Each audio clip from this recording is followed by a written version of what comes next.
Olá, boa tarde. Estamos começando a nossa quinta técnica. Sejam bem-vindos.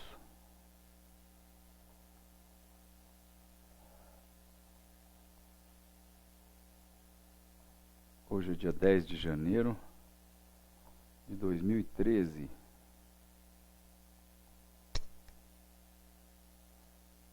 Vamos começar analisando o índice Bovespa.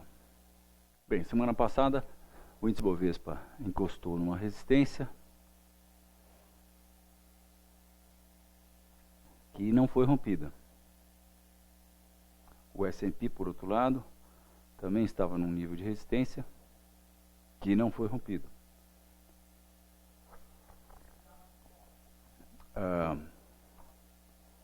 Então vamos lá. Primeiro o índice Bovespa, que nós temos essa situação. Isso é 2002, começo da era de alta, ciclo de alta do presidente Lula. 1, 2, 3, 4, 5.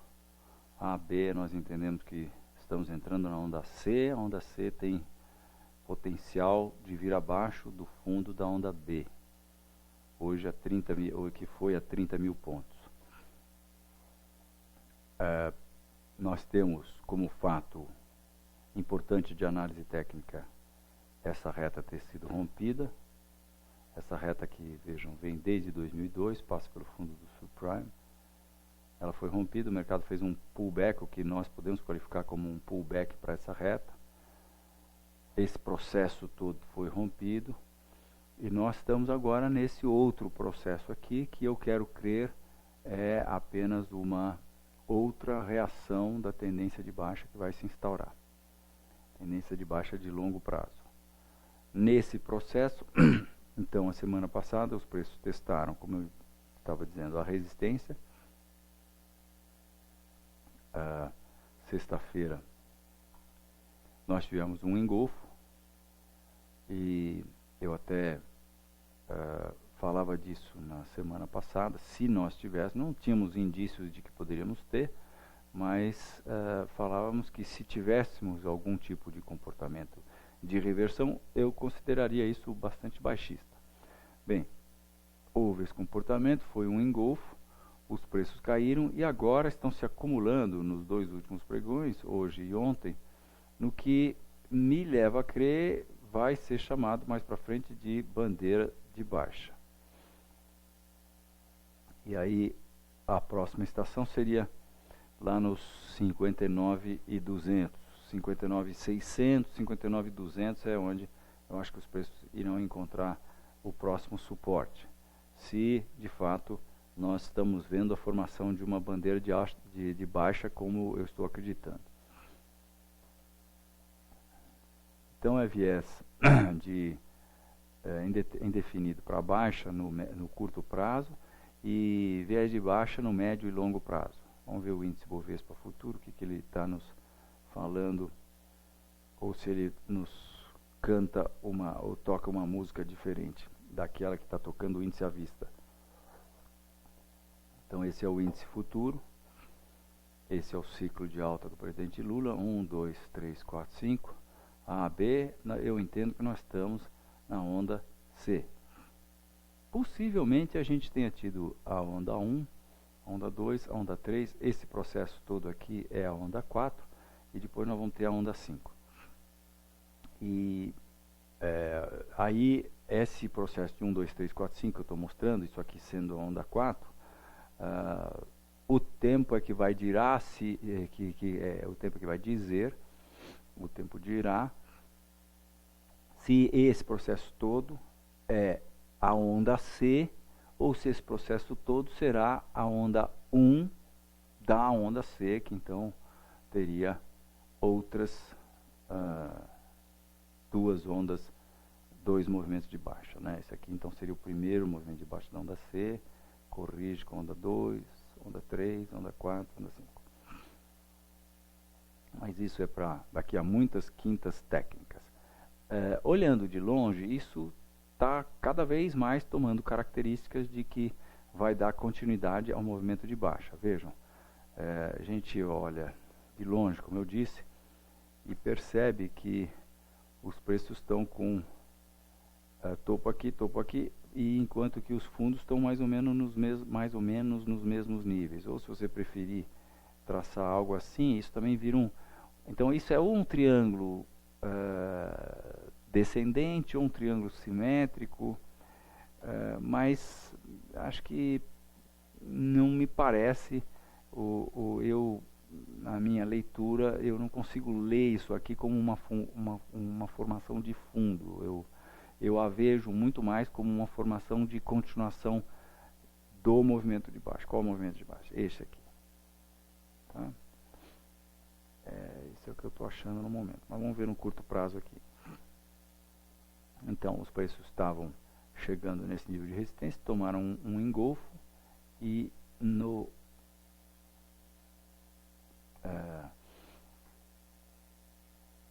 gráfico diário do índice futuro, a gente vê que essa pequena retinha tem 3 pontinhos aqui, é razoavelmente confiável, né? E aí, acho que eu poderia pensar em incliná-la um pouquinho mais.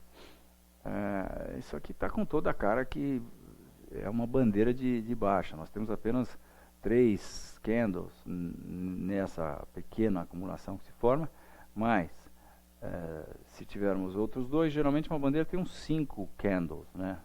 Uma bandeira no gráfico diário tem uns 5 candles, né? Dura uns 5 dias. Então, se tivermos algo desse tipo, aí vamos ter uma belíssima indicação de venda, né? Quando escapa dessa retinha de suporte aqui da bandeira, a gente coloca uma posição de venda e põe um stop logo acima da bandeira. Geralmente a gente tem aí um stop próximo e um objetivo longo, uma possibilidade de um trade com a relação risco-benefício bastante favorável. E, portanto, nada de novo no índice futuro. Ele está falando a mesma coisa que o índice à vista, viés de baixa viés de estável a baixa no curto prazo e viés de baixa no médio e longo prazo, como tem sido a nossa opinião ao longo aí de muitos meses para trás. Vamos ver então agora o S&P, que por outro lado, se semana passada ele acendia um sinal amarelo, agora ele acende um sinal verde para alta. Mas ainda ele tem que... Então, semana passada, bem, vamos ver a situação dele. Lembrar o gráfico do S&P diário de longo prazo, né? Isso aqui é 1980. Esse é o processo de expansão econômica dos Estados Unidos, que foi dos anos 80 até 2000. Isso aqui é 2000. Esse é o estouro da bolha do Nasdaq. Isso aqui, nessa alta, ocorreram as 2 guerras do presidente Bush, filho, e aqui o subprime. 11 de setembro está aqui, ó, 2001. Aliás, está aqui, essa quedinha aqui é 11 de setembro. Aqui as 2 guerras do Bush e aqui o subprime. E aqui todo o processo de alta pós-subprime. Esse processo de alta está se segurando. Nós temos uma reta aqui intacta ainda. Tivemos aí uma indicação de que ela teria sido rompida em novembro do ano passado, mas como os preços voltaram substancialmente acima da reta, então a gente adequa essa reta para esse nível aqui. E os preços então fizeram uma pequena acumulação e nesse momento o mercado não fechou lá ainda, ele tem algum tempo para o fechamento, mas nesse momento, vamos dar uma espiada no intraday aqui, nesse momento ele está na máxima do dia, ou muito próximo das máximas do dia. Vamos ver no final do pregão, na verdade ele está testando esse nível de 1465, onde ele já esteve hoje e teve uma queda bastante acentuada. Agora ele está testando esse nível e com isso, no dia de hoje, ele aparece no gráfico diário como estando na máxima do dia.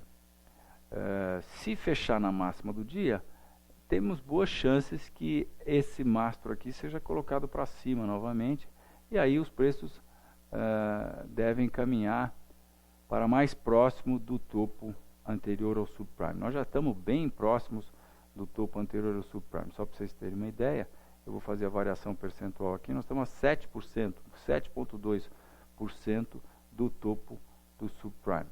Se nós pusermos esse topo para cima, nós vamos estar praticamente no topo do subprime, porque nós vamos pôr isso aqui para cima e aí estamos no topo. Aí nós vamos estar a coisa de 2,5% do topo do subprime.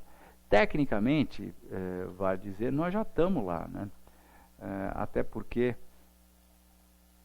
o fato dos preços terem deixado esse topo aqui, esse último topo, em setembro, que foi um topo significativo, uma vez que os preços caíram quase 10%, 9%, num nível próximo.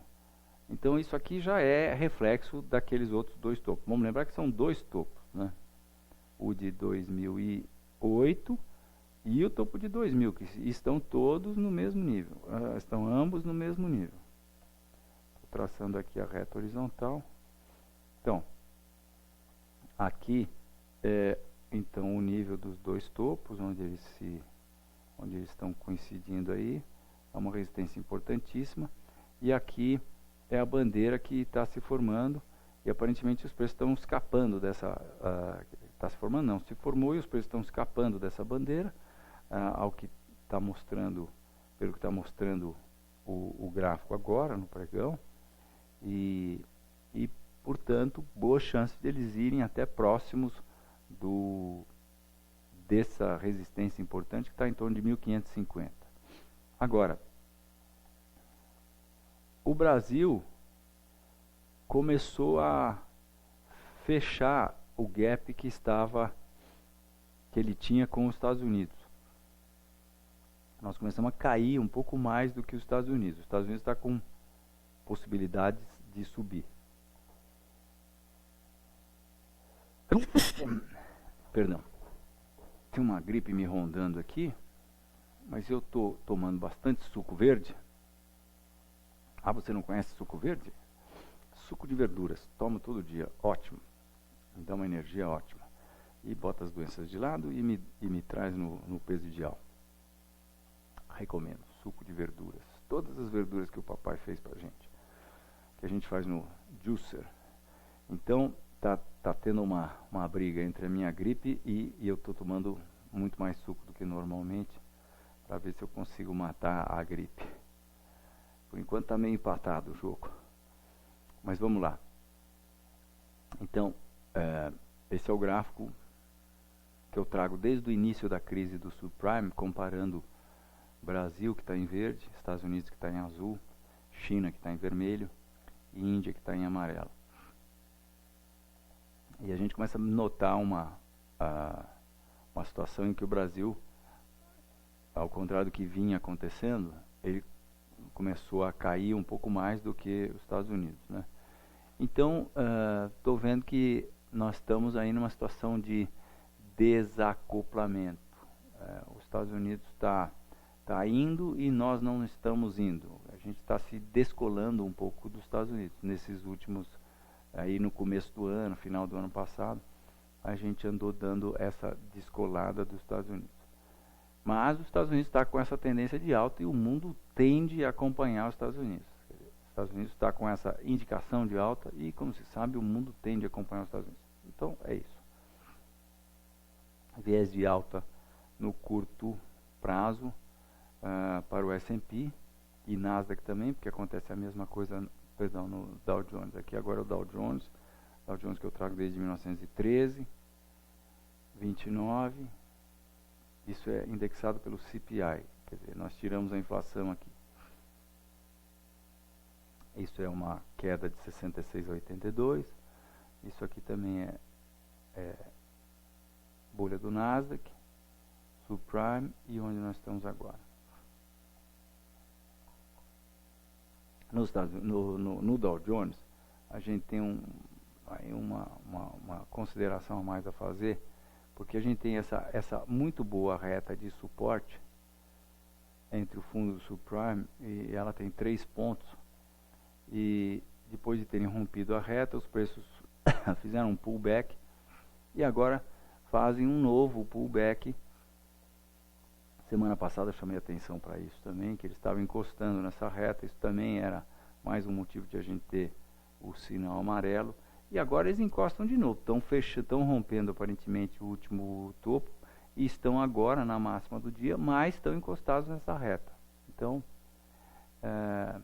isso não é bem um sinal amarelo, mas nós não tivemos assim um fechamento espetacular, não é pá de cal no sentido de que o mercado vai subir. E mesmo que ele suba, a gente tem no Dow Jones uma próxima resistência bem próxima aqui, né? 13.600, entre 13.500 e 13.600. Os preços estão agora 13.462. Então entre 13.500 e 13.600 tem resistência importante. No S&P, não, no S&P a próxima resistência deve ser encontrada lá entre os 1.500 e 1.550, porque nós estamos na verdade, no S&P a gente também teria que ver os preços nos dando um fechamento acima desse topo de setembro, que está em 1.475. O mercado está em 1.470 agora. Mas, como eu disse, tivemos uma bandeirinha de alta aqui, estamos na máxima do dia. Então, isso aí, viés de alta no médio prazo, mas continuamos com viés de baixa, viés de alta nos Estados Unidos no curto prazo, mas continuamos com viés de baixa no médio e longo prazo. Vamos às perguntas então, Júnior.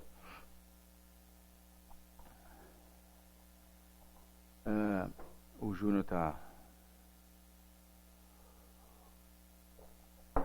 compilando as perguntas.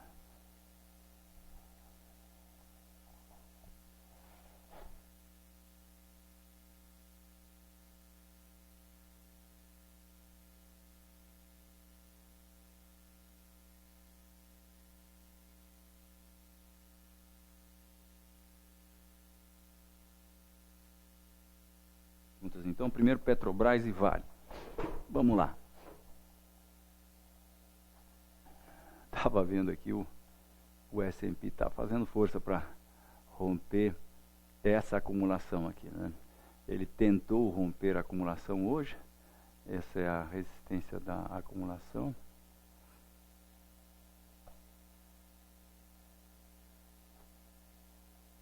Fez um bull trap. Caiu durante o pregão de hoje.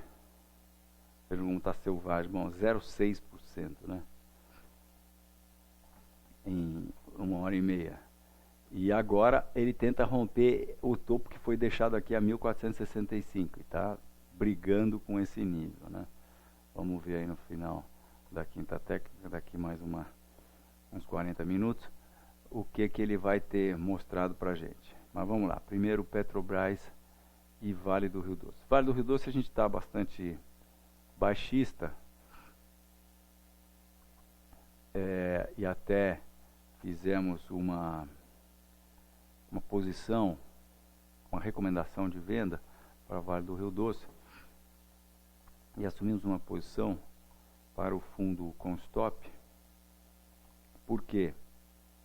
Porque os preços, aqui está o gráfico de Vale.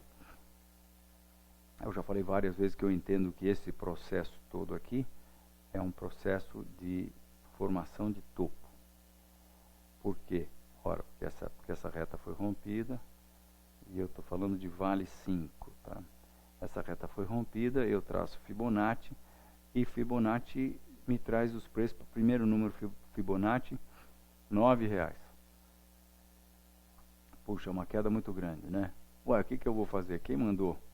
Não fui eu que mandei o preço do ativo subir 8.373%. 8.373%. Quando os preços sobem uma barbaridade dessas, eles passam a ficar sujeitos a tomarem um...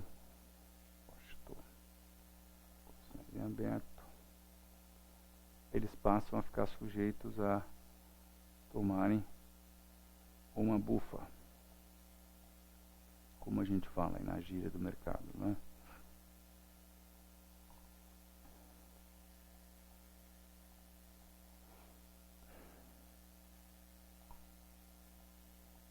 Deixa eu dar uma preparada nisso aqui.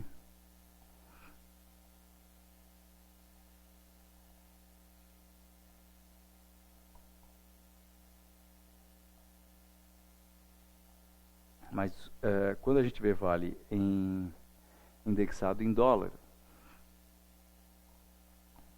aí a gente vê que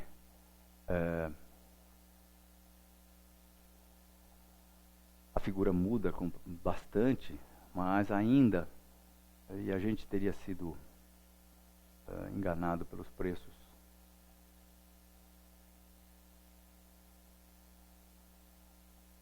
quando esse nível foi rompido, depois ele foi desrompido. Formou-se o que eu acho que é uma formação de fundo aqui.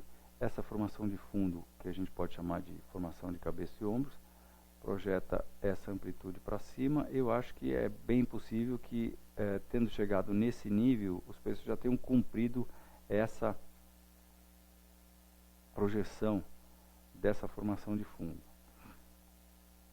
Então, o que aconteceu com o Vale é que no começo do ano nós tivemos um gap muito pronunciado e deixamos uma ilha de reversão, que é uma formação muito baixista. Essa ilha foi confirmada. Essa ilha foi confirmada nessa semana e hoje nós estamos com os preços se acumulando no que eu acho vai ser chamado de bandeira de baixa.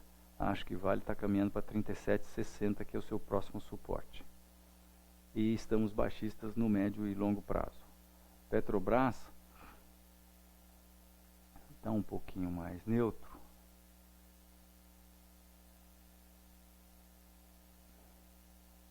E eu falei, na verdade, para vocês, Vale, estou voltando para Vale.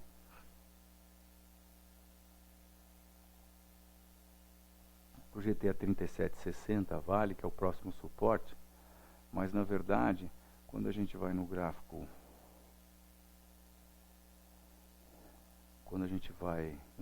nominal, isso é importante a gente perceber o contexto onde aconteceu eu estou aqui mostrando a razão da nossa indicação técnica de baixa, da nossa recomendação de baixa. Reversão em resistência importante. Então vejam essa resistência qual é. Estou destacando ela aqui. Nós temos um topo aqui em 2008, temos um topo em 2011, temos um topo em 2012, outro topo em 2012. E então essa zona de topos aqui é onde aconteceu essa reversão. Essa reversão é bem poderosa, né? Quer dizer, um gap dessa natureza, os preços abriram com 2,8% de alta, fecharam nesse dia com 4,3%, tendo estado a 5,4% de alta. Depois deixaram um outro candle de indefinição, e aí no dia seguinte um candle para baixo. A ilha fica aqui porque gap para cima e depois gap para baixo. Essa figura é muito poderosa e eu mostrei isso para vocês para dizer que o nosso objetivo é esse suporte importante aqui a 34, 37 e 50, 37 nós vamos ter suporte, mas o objetivo que nós temos para a Vale é R$34. Petrobras, essa é a figura de Petrobras. Nós entendemos que este processo aqui foi revertido, nós estamos com essa reta aqui, mas essa reta pode também ser estendida para cá, e a gente percebe que esse processo todo aqui, desde 95, foi revertido. Depois do rompimento dessa reta, e se essa reta for rompida, eu passo a ter condições de trabalhar com a possibilidade de que esse primeiro número, que essa faixa Fibonacci, que se estende de 7,5 a 2, seja atingida, e eu acredito piamente que isso vai acontecer. Porque, como eu já tive a oportunidade de mostrar várias vezes para vocês aqui na Quinta Técnica, mas nunca é demais,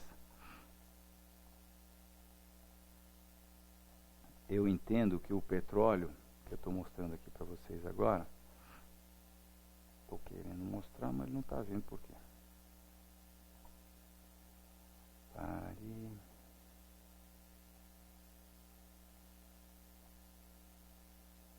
Está tudo linkado.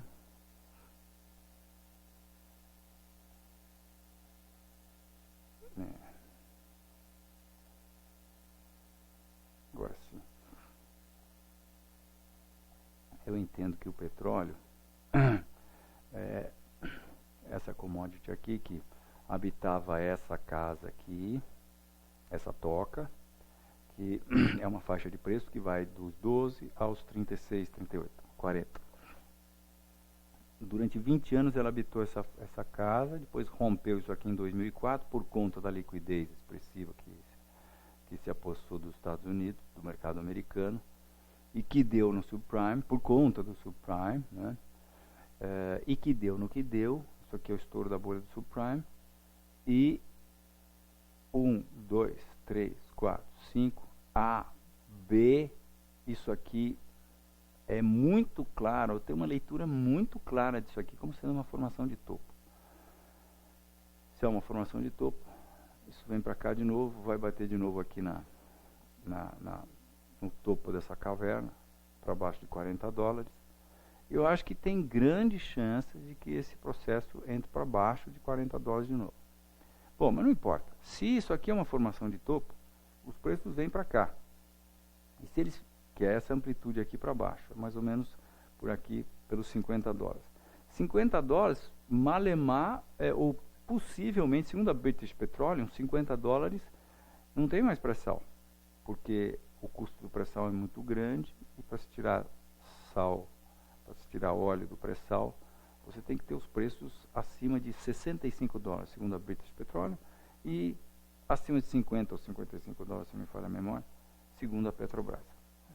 E se a Petrobras não tiver o pré-sal, puxa vida, eu acho que ela vai se machucar muito. Então, eu estou vendo isso faz bastante tempo, falo isso, e os preços cada vez mais me falam que agora o que a gente tem aqui? Agora eu voltei para a Petrobras, tá? Então, o que a gente tem aqui? Nós temos uma baixa e temos aqui o que parece ser o processo de formação de um grande triângulo descendente. Ou um retângulo, se você preferir. Ou um triângulo simétrico. Mas isso é uma formação de acumulação que deve dar continuidade a esse movimento de baixa. Então nós estamos bastante baixistas. Minha leitura é bastante baixista em Petrobras. Eu entendo também que nós tivemos uma bandeira de baixa aqui. Hoje os preços seguraram um pouco, mas eu acho que as chances são que a gente faça uma outra bandeirinha por aqui e escapula para baixo. Se isso acontecer, nós vamos buscar o suporte a 18,50. Somente na parte da alta, somente um fechamento acima do topo da semana passada, que está aqui a 20 e foi no dia 7 de janeiro, está a 20,67. A gente tem que ter um fechamento bom aí acima de 20,70. Bem, mas logo depois a gente tem essa resistência aí dos 21, né? Mas se tivermos um fechamento acima de 20,70, aí sim Petrobras começa a ter chance de ter um pouco mais de alta. Mas eu acho que não. Eu acho que o processo vai ser de baixa. Embora hoje a gente teve um pouco de refresco na baixa que nós tivemos na segunda e na terça-feira, ontem e hoje nós tivemos um pouco de refresco. Mas como eu disse, eu acho que isso aqui caminha para ser chamado de bandeira de baixa e os preços caírem mais. Então, viés neutro para baixa no curto prazo e baixa no médio e longo prazo para a Petrobras. Júnior.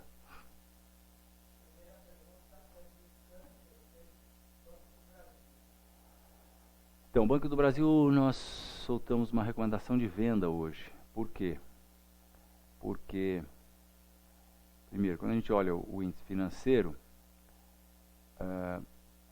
a gente vê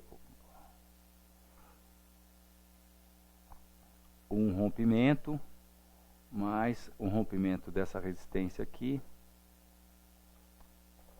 e ele estava um pouquinho pior, né? Não fechou tão feio assim.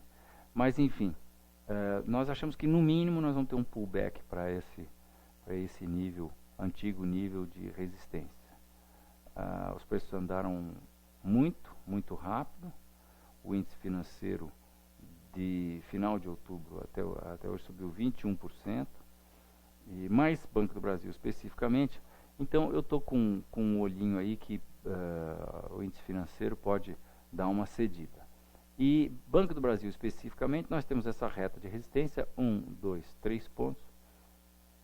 E, bem, não fechou como estava. Vamos ver aqui o intraday de 15 minutos. Ele aparentemente teve uma alta aí, teve uma alta considerável aí no fechamento, mas mesmo quando a gente olha, isso é uma coisa, uma matéria boa de se comentar. Nós estamos olhando hoje durante o dia, estivemos olhando hoje durante o dia o Banco do Brasil, porque sabíamos que ele estava perto da margem do rio. Aqui no caso a margem do rio é essa reta de resistência. E mais, ele se aproxima dessa margem do rio com uma deriva. Deriva é quase igual a bandeira, né? Só que bandeira tem o processo de deriva no sentido contrário ao da tendência, enquanto bandeira, né? Enquanto que a deriva tem o processo de deriva no sentido da tendência. Então, enquanto a bandeira mostra um processo de realização de lucro, que lucro? Esse lucro aqui, ó. Bandeira é um processo de realização desse lucro. A deriva, drift pattern em inglês, a deriva mostra um processo de perda de força dessa força que fez esse movimento. Então, os touros estavam com a bola toda e agora eles estão patinando, no sentido, estão empurrando a carroça aqui morro acima, estão patinando, e isso resulta, empiricamente a gente sabe, e é fácil também a gente entender a razão lógica disso, né? Depois de uma avançada, os touros estão cansados, eles começam a patinar, fica fácil tomarem uma patada dos ursos. Então, eu entendo que Banco do Brasil se aproximou dessa reta de resistência com uma deriva, e por conta disso nós estamos de olho. E a matéria que eu quero comentar é uma que eu gosto muito, eu acho que é algo que pode diferenciar o analista técnico júnior do sênior. E é o seguinte, eu estou achando, então, essa minha análise toda foi feita no gráfico diário. Por que eu faço análise no gráfico diário e não no gráfico intraday? Porque eu não gosto de ser escravo de terminal de cotações. Eu acho que é atraso de vida ficar o pregão inteiro olhando para um terminal de cotações. Eu tenho mais o que fazer. E acho que você também. Mas enfim, com todo respeito aos meus amigos, colegas que fazem day trade, ficam o dia inteiro olhando o terminal de cotação, gráfico intraday de 5 minutos, são profissionais, eu respeito, mas eu não quero isso para mim. Eu acho que isso é muito desgastante, e eu acho que eu posso pegar as minhas oscilações no gráfico diário. As oscilações que eu vou pegar vão ser muito maiores do que aquelas que quem faz day trade pega, e no final dá mais ou menos o mesmo resultado ou não, porque eu considero que olhando o gráfico diário eu tenho mais tranquilidade, eu estou mais longe dos ruídos do mercado, estou menos sujeito a me deixar influenciar por esses ruídos. E quando eu crescer, em vez de ser gráfico diário, eu quero que seja gráfico semanal. Mas enfim, nós ainda chegamos lá. Muito bem, então faço análise, como eu disse, no gráfico diário. Estou vendo os preços numa reta de resistência importante, no gráfico diário. Estou vendo os preços derivarem nessa reta de resistência, que me leva a crer que essa reta de resistência não vai ser rompida, pelo menos antes de se corrigir, se ter uma correção mais acentuada. Agora, será que é a hora de vender? Bem, aí sim eu vou para o intraday. Então, essa era a situação, está aqui a reta de resistência, está aqui a deriva, e quando a gente vai para o intraday, quando eu fui hoje à tarde para o intraday, eu vi essa situação. Qual a situação? Além de deriva, nós tivemos essa queda e esse processo de acumulação. E o que vocês me dizem desse processo de acumulação? Bem, eu respondo, né? Isso aqui tem toda a característica de uma formação que vai dar continuidade ao movimento de baixa. Isso tem toda a cara de uma bandeira de baixa, ou uma flâmula de baixa, ou uma acumulação que vai dar continuidade. Eu já falei muitas vezes aqui para vocês, né? Toda vez que a gente tem um movimento definido, e depois nheque, geralmente você deve esperar mais um movimento definido, tá? Então, em função disso, nós achamos que a deriva estava madura, pronta para ser colhida, e pusemos uma posição de venda hoje, fizemos uma recomendação, pusemos uma posição no fundo com stop acima desse topo. Se eventualmente o mercado der um pinote e for lá, a gente vai ser estopado e perde a posição.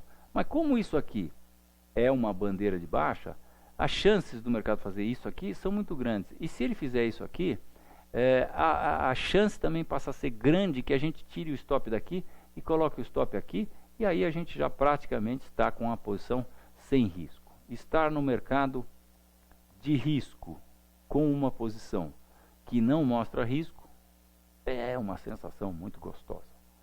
Não mostra risco em termos, né? Porque eu posso estar com a posição em aberto e de um dia para o outro a Petrobras abre com um gap enorme e eventualmente eu vou ter um prejuízo, mas como a gente trabalha aqui com riscos de 0,1% sobre o capital, o patrimônio líquido do fundo, para o qual nós damos consultoria, ajudamos a administrar, 0,1%. Então, quando acontece uma catástrofe, a gente perde o dobro, você perde 0,2%, quer dizer, está todo mundo vivo, está todo mundo tranquilo, pronto para fazer mais operações. Então,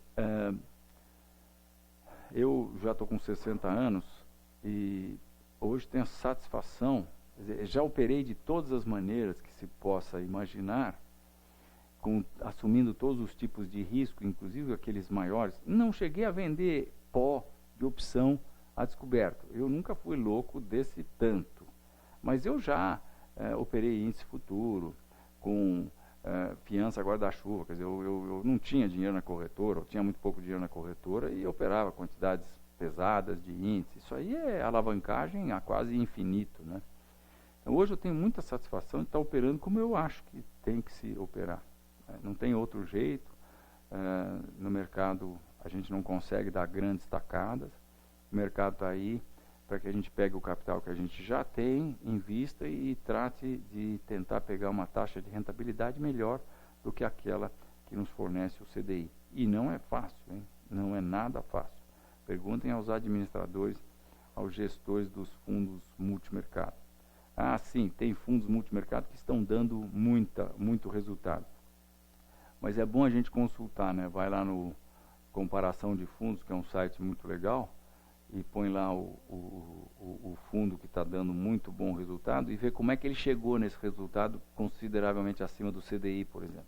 Se ele chegou sem muitos pinotes, esse é o cara, esse é o fundo. Agora, se ele chegou dando um monte de pinote, esse não é o cara, porque num desses pinotes você pode precisar do seu dinheiro e quando você vai ver, ele está, o fundo está com 20, 15, sei lá, 10% a menos do que estava no começo do mês. E esse é o tipo de operação que você não quer. Eu não quero, provavelmente você não quer, né? Mas enfim. Então, essa é a situação de Banco do Brasil.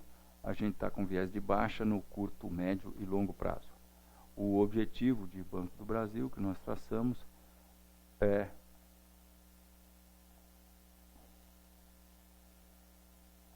esse é como a gente administra as nossas posições. Eu tenho uma tela aqui que tem todas as nossas posições, vocês podem ver. Janela organizar alfabética vertical. Hoje nós estamos com 1, 2, 3, 4, 5 posições de venda e 1, 2, 3 posições de compra. Então, quando a gente chama aqui, por exemplo, o Banco do Brasil, a gente tem no visual onde nós vendemos, onde está o stop, onde está o objetivo. Nosso objetivo do Banco do Brasil é bem modesto, é aqui na base dessa deriva. Na base desse começo de deriva aqui, que é R$24, que vem a ser o primeiro número Fibonacci também dessa última alta. R$24 é nosso objetivo para Banco do Brasil. Júnior?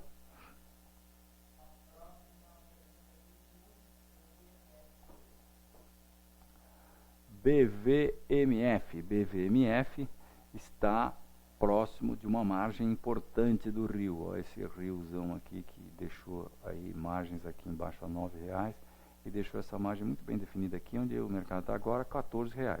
R$14 foi o topo de outubro de 2010, após o que os preços caíram 50%. E por isso esse nível é muito importante, é tão importante.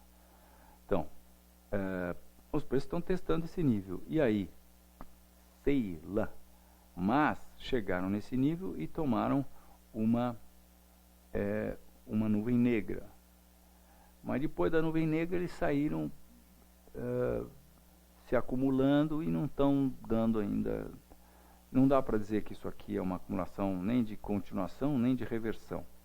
Então, se os preços, aí a gente fica nessa situação, né?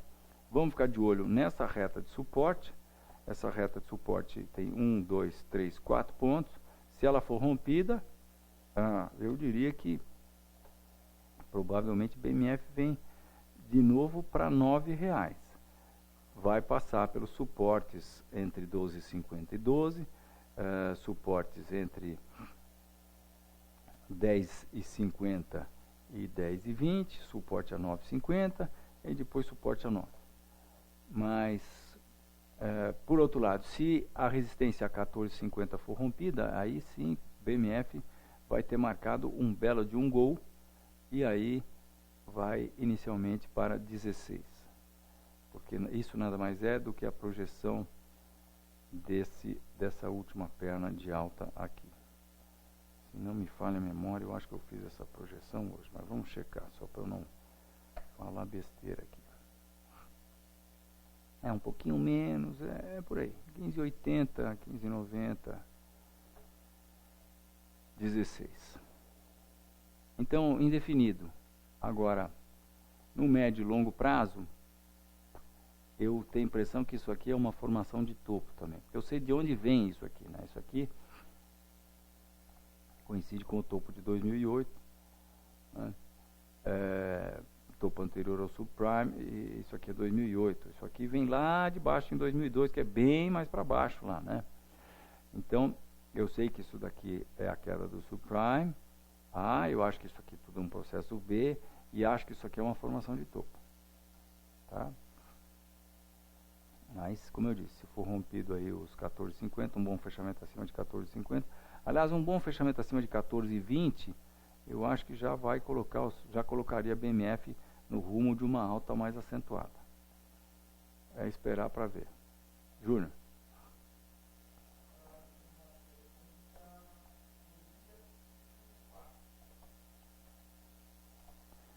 Muito bem. Itaú rompeu essa pequena retinha, mas é de pouca importância. E agora nós estamos testando essa resistência do topo que se formou em setembro do ano passado. Será que temos mais algum? Tem mais importância isso aqui. Olhando para a esquerda aqui, a gente vê outras ocorrências técnicas. Acho que é um nível importante, sem dúvida.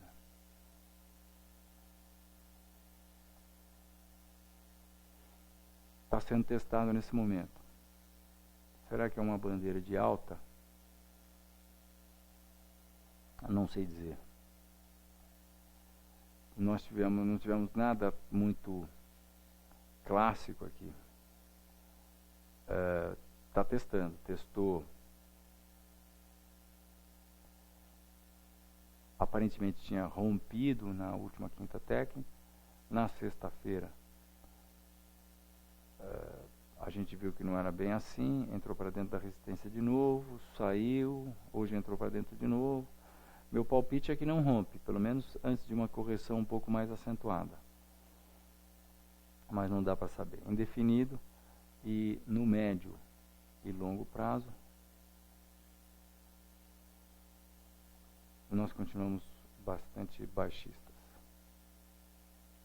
2007 não.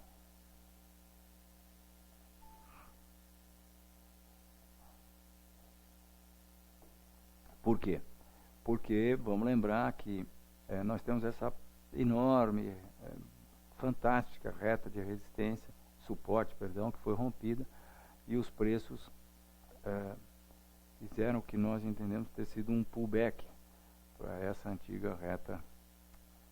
Deixa eu colocar o parâmetro certo aqui, que é 4.800 barras, nos trazem desde 1995. E aí a gente pode ter uma visão mais clara com o zoom out. Então aqui a gente vê claramente que esse processo foi rompido, os preços fizeram um pullback, deixaram um topo inferior ao último topo, e agora estão testando esse nível de resistência aqui.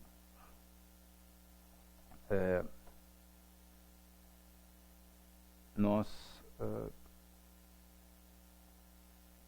até estudamos soltar uma recomendação de venda, está escrito aqui reversão em reta de resistência, em nível de resistência, mas não chegamos a soltar. Mas se os preços vierem abaixo de 34, nós com certeza estaremos soltando uma recomendação de venda. E um fechamento acima dos topos da semana passada, que foram aí a 35,60, se tivermos um fechamento acima desse nível, aí nós estamos indo para 38, que é o topo principal que Itaú fez no começo do ano, exatamente em março de 2012. Mercado bem indefinido, né? É difícil para o analista técnico quando a gente entra nesse processo aqui, porque é difícil para todo mundo, na verdade, né? É bem mais difícil do que um processo como esse, né? Em que você tem muitas oportunidades de ganhos com tendências muito bem definidas. Aqui a gente vê que está difícil de ir, né? Então a gente fica, quando a gente tem essas dificuldades, a gente fica com... É aí que a análise técnica de longo prazo tem muita valia. Por quê? Porque a gente tem que saber distinguir quais são as indicações importantes. E a indicação importante é essa aqui. Essa reta, minha gente, é espetacular. Primeiro ponto em 1998, segundo ponto aqui em 2002. 1, 2, 3, 4 anos depois. O outro ponto em 2008, 10 anos depois. E finalmente um outro ponto em 2012. Esse outro ponto é o que a gente chama do último ponto da reta, né? Quando a gente tem o pullback e deixa um topo exatamente onde estava a reta. Quer dizer, a reta oferece resistência. Agora, um topo já inferior ao último topo. Enfim, nós estamos aí a pá de cal de que essa análise está correta, seria o rompimento dessa reta aqui inicialmente e depois o rompimento desse fundo a 28, desse outro fundo a 26 e desse fundo a 24. Mas isso também é o que difere o analista sênior do júnior, né? O sênior espera-se que ele tenha as definições mais rapidamente do que o júnior, né? Com todo o respeito aos analistas júniores, eu me considero sênior, até porque pela senioridade da minha idade também, né? E do meu tempo de análise técnica, né? Já são mais de 30 anos, aí a minha senioridade é meio que por osmose, né? Depois você tem 30 anos fazendo um negócio, meio que sempre, você começa a no mínimo fazer direitinho, né? Então, aí vem sempre a pergunta, né? Mas Fausto, você não está rico, milionário? Bem, eu estou sobre vários aspectos, eu estou, né? Mas assim, dinheiro sonante e tal, não dá para dizer que estou, não dá para reclamar de nada, né? Mas vai uma longa distância, minha gente, entre você ser um bom analista e você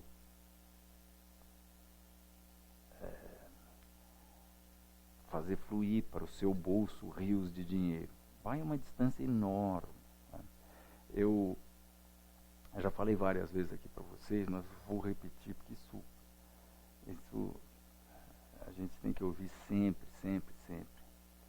Análise é um pedaço pequenininho do processo de se ter sucesso no mercado. A parte maior, muito maior do que tudo o resto junto, é a parte psicológica. Que nós, aqui na Constop, investimos muito e cuidamos com muito carinho, que é a parte de controle de risco. Nós desenvolvemos um método Constop que hoje, quando a gente vai no Terminal Enfoque fazer um planejamento de uma posição, a gente dá 2 cliques, como por exemplo aqui em Itaú Banco, né? Se a gente fosse fazer um planejamento, a gente então faria, digamos, achando que os preços iam cair para 28, a gente clica num ícone, marca o stop 35,72, marca o objetivo e abre-se essa janela que faz a recomendação para que a gente venda 3.200 ações. Isso porque, considerando o capital do fundo que está marcado aqui e a nossa expectativa de rentabilidade anual, a gente então tem que fazer essa quantidade para que a gente esteja arriscando o máximo que a gente quer arriscar, que é 0,10%. Minha gente, esses livros todos aqui atrás, eu tenho muitos livros de análise técnica e estratégias operacionais, já li muitos, quase todos eles. Mas eles falam muito sobre o que comprar, que é mais afeito à análise fundamental, stock picking. Eles falam muito também sobre quando comprar, mais afeito à análise técnica, o timing, né? Então eles falam de o que, quando. Mas falam muito pouco sobre uma terceira variável, que é a mais importante de todas, que é quanto comprar. Muito pouca gente nos mercados se preocupa com quanto comprar. As pessoas escolhem um ativo, Petrobras, e compram lá 1.000 ações de Petrobras. Quando querem especular, fazer alguma coisa, eles compram 10 mil reais, 200 mil reais, 50 mil reais. Eles têm uma quantia fixa que eles colocam no mercado. Muito pouca gente pensa em regular o tamanho da sua posição para que o seu risco fique constante. Quando a gente não regula o tamanho da posição, o risco fica variável. Ele pode ser maior ou menor, de acordo com a distância do stop. Ah, você não usa stop? Bem, então você é da outra turma, da turma do buy and hold. A turma do buy and hold acha que no longo prazo não tem erro. Isso aqui na Constop a gente tem dito que não é verdade. No longo prazo tem erro, sim. É só perguntar para o japonês, é só ir olhar o gráfico do Nikkei. Tem erro. No Nikkei o mercado já está caindo há 19 anos. Ele terá caído 19 anos se o último fundo foi o fundo principal, mas pode ser que tenha um fundo mais baixo ainda, então ele terá caído mais de 20 anos. Então quem não usa stop é dessa linha que acha que no longo prazo não tem erro. Eu acho que isso é uma loucura. Acho que a pessoa pode se dar bem durante muito tempo e uma vez ela vai perder 50, 60, 70, 80% do capital dela. Isso para muitas pessoas é a morte, né? As pessoas, por outro lado, acham que eventualmente se acontecer isso é ping-pong, como foi no subprime, ping-pong. Só que nem sempre é como foi no subprime. Por exemplo, no Japão, por exemplo, nos Estados Unidos depois de 1929, por exemplo, no Brasil depois do topo de 1971. Bem, então se você usa stop, como nós aqui fazemos, como você sabe, porque é o nosso nome, inclusive, o nome da empresa é com stop. Então, uma hora o stop vai estar um pouco mais próximo da sua posição, outra hora vai estar um pouco mais longe. Então, se você opera a mesma quantidade, quando o stop está mais próximo, você vai estar arriscando um tanto. Quando o stop está mais longe, se você opera a mesma quantidade, se você faz com que a sua quantidade seja uma constante, então, quando o stop está mais longe, o seu risco vai ser maior.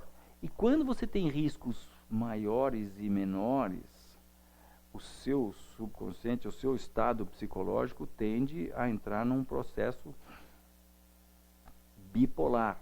Você tende a ficar muito eufórico quando as posições estão dando certo, e quando eventualmente está com um risco grande a posição dá errado, você tende a entrar em depressão profunda. E isso é péssimo, estraga tudo, e isso é que tem que ser dominado, né?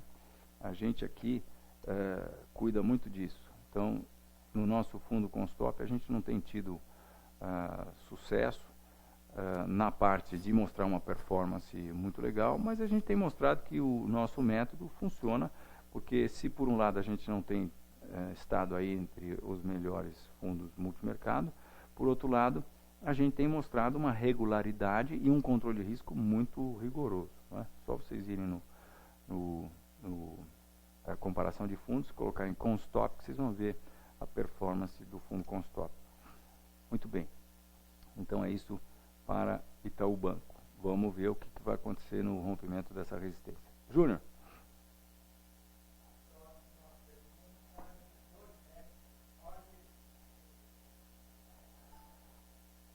Muito bem. Nós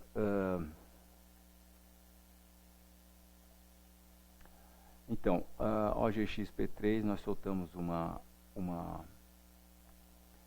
recomendação de venda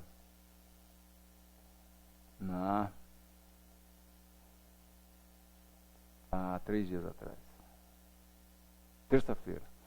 Por quê? Vejam, no teste de uma resistência, quando faziam uma acumulação que nos parece deverá dar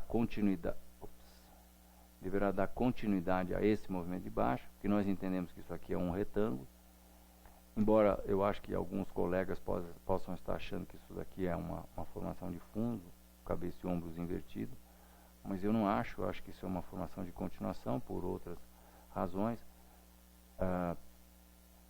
Então, até porque nós temos essa medida aqui da última perna e entendemos que os preços vão atingir um objetivo que é igual a essa medida, que traria eles para 3,40. Então nós entendemos que isso aqui está no meio do caminho e é uma acumulação que deverá dar continuidade para os preços atingirem então 3,40.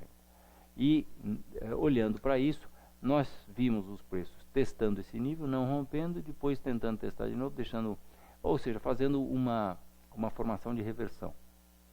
E vendemos na formação de reversão. O mercado está um pouquinho acima, o nosso stop está logo acima dessa formação e o objetivo está aqui a 3,40. Júnior.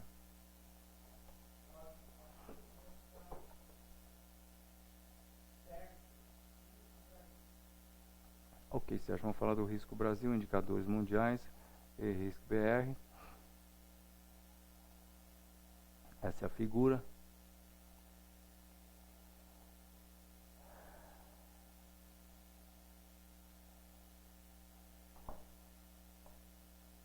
Não, isso aqui eu estava achando estranho, isso aqui está muito correlato com o Ibovespa, né? Eu queria até mostrar isso aqui para vocês, eu vi esse gráfico nessa semana. Isso é o EWZ, que é um fundo que é composto, negociado em Nova York, e ele é composto das ações brasileiras, das ADRs brasileiras. Ele é a cara do Ibovespa, mas ele é a cara do Ibovespa em dólar, ele é a cara do Ibovespa, ele é como os americanos olham o Bovespa. E minha gente, nós tivemos uma indicação de candlestick muito importante aqui. Os preços tiveram um gap, vejam que ele não tem muitos gaps não, hein? Teve um gap aqui em outubro, bom, aqui tivemos gaps, aqui também, bem, mas nessa alta nós tivemos um gap, o preço fez uma bandeira e foi para cima. Agora, nós tivemos esse gap no começo do ano, deixamos 4 candles aqui e terça-feira tivemos um gap para baixo. Aí quarta-feira tivemos esse gapzinho aqui e hoje tivemos, depois de uma alta, essa espécie de doji aqui. Então eu acho que isso aqui vai ser uma bandeirinha de baixa e nós vamos tibum para baixo. Até porque nós estamos aí testando esse nível de suporte. Mas eu considerei essa ilha de reversão aqui muito baixista. Ainda não está confirmado, vai estar confirmado se nós tivermos um fechamento abaixo de 56. Mas, agora sim, risco Brasil.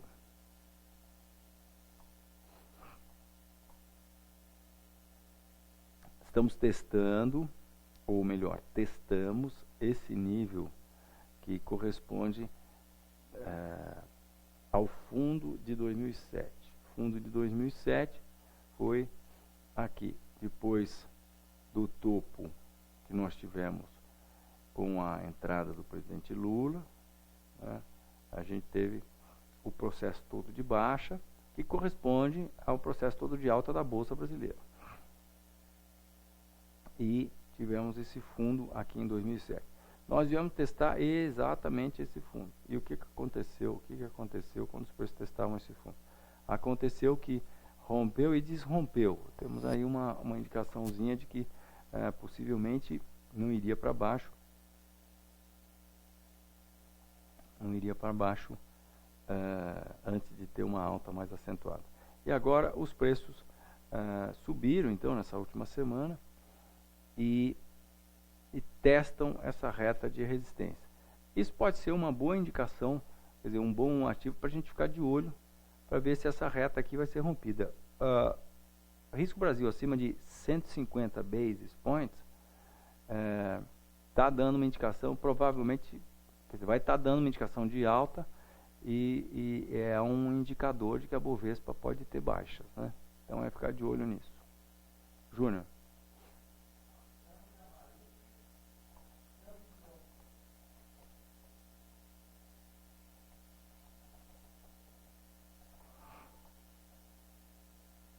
Então, Sandra, os preços estão nesse vai, não vai, fez que vai, não foi aqui. É difícil de uma análise, né? Isso é tudo que a gente tem de SAMB 11, acho que o IPO foi sim em 2009, né?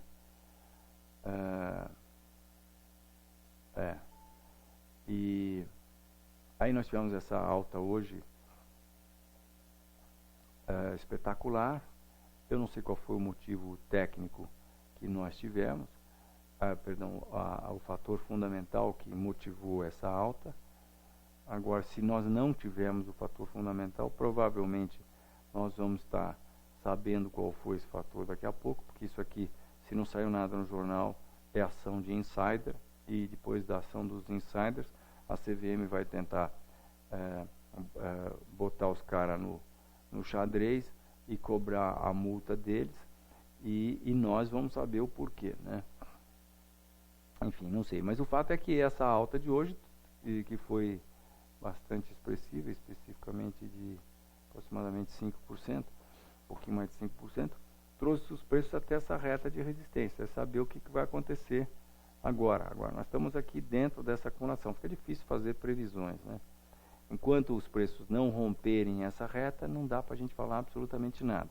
E as chances são de que a gente tenha aí pelo menos algum tipo de acumulação. Se tivermos algo como isso, temos uma bandeira de alta, e daí o mercado vai dar uma colher, uma canja para a gente, porque uma bandeira de alta embaixo de uma reta de resistência é uma ótima oportunidade para você comprar no rompimento da bandeira com stop logo abaixo da bandeira. Com stop logo abaixo da bandeira, né? É isso aí. Júnior.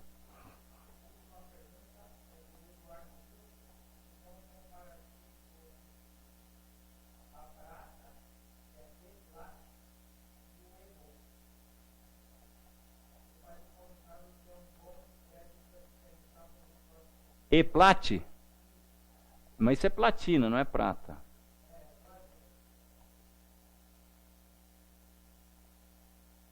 E aí nós vamos indexar isso aqui com o E-Gold.